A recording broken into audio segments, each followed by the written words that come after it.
जब इस आदमी ने पहली बार खाने का ऑर्डर दिया तो वो दंग रह गया, क्योंकि उस पर दिखा रहा डिलीवरी का समय वास्तव में 2 सेकंड था। वो इसे आजमाने से अपने आप को रोक नहीं पाता है, इसलिए वो बिना सोचे समझे क्लिक कर देता है और ऑर्डर दे देता है। 2 सेकंड बाद दरवाजे की घंटी बजने की आवाज आई। जब उसने दरवाजा खोला तो उसने एक खूबसूरत लड़की को देखा जो उसके द्वारा ऑर्डर किया गया बर्गर पकड़े हुए थी। अपने हाथ में बड़े बर्गर को देखकर आदमी ने फिर भी खाने की हिम्मत नहीं की। भूखी और चिंतित पत्नी ने उसे उठाया और उसे खाना शुरू कर दिया। उसने ये भी कहा कि बर्गर का स्वाद अच्छा था और उस आदमी से पूछा कि उसने इसे कहाँ से खरीदा है। उसने अपनी पत्नी को बताया यह वो ऑर्डर था जिसे उसने 2 सेकंड में ऑर्डर किया था। अंत में उसकी पत्नी को भी इस पर विश्वास नहीं हुआ, क्योंकि वो जब भी खाने का ऑर्डर करता था उसमें आमतौर पर कम से कम आधे घंटे का समय लगता था। इस समय पत्नी को अचानक पता चला कि उसके पास लोशन खत्म हो गया है। आदमी की बातों को जांचने के लिए पत्नी ने उससे लोशन की एक बोतल ऑर्डर करने के लिए कहा। परिणाम स्वरूप ऑर्डर देने के 2 सेकंड बाद दरवाजे की घंटी फिर से बजी। जब उसने दरवाजा खोला तो उसने फिर से उसी खूबसूरत लड़की को देखा जो अभी पत्नी द्वारा मंगाए गए लोशन को पकड़े हुए थी। इसके बाद वो दोनों घर पर खत्म हो गए सामान को ऑर्डर करने लगते हैं, लेकिन सभी सामान को 2 सेकंड के अंदर वो लड़की लेकर आ जाती है। इस वक्त उस आदमी को शक हुआ कि ये डिलीवरी बॉय कोई सामान्य इंसान नहीं है, क्योंकि उसका परिवार 18वीं मंजिल पर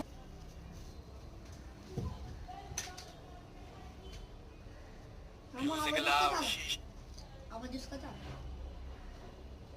उसका क्या रहता है आज?